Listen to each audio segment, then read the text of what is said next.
Oh, Howard High. Welcome to Howard High's award-winning performing arts class.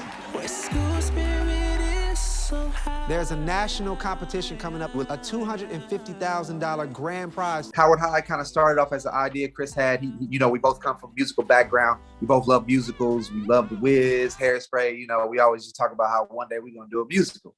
So it started out as a three-part miniseries, and the executives at Fox Tubi, they noticed it, and they were like, this is incredible. We really love it. So they reached out to us, and they were like, can we make a movie out of it?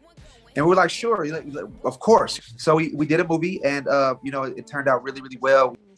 It's wonderful to be able to be reintroduced to this new generation of young people out there. And, that's what's exciting too about Howard High is the generations that we even have in Howard High. Myself being a generation, Jay Boog being a generation, and also Keith Sweat being a generation, and then also the young core being a generation. I think there's so many different generations. This is something that the family can enjoy as a whole.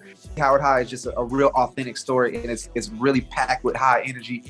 There's so many talented, gifted young artists that don't get the attention they deserve because a lot of attention is not put on arts programs. And if the school's funding gets cut, that's always the first to go is the arts program. So it's like, we wanted to create a film that's authentic and realistic to what's going on in this time of day.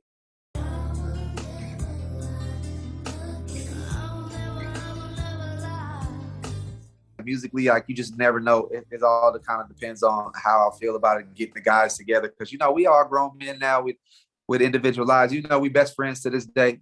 Those are my boys for life. It just depends on where we are at that point in our life. But it's not something that I see myself like revisiting, Immature, Reunion, or IMX or anything like that. It's something that is a chapter in my life that in my mind is put away. But you never say never. That's all I can say.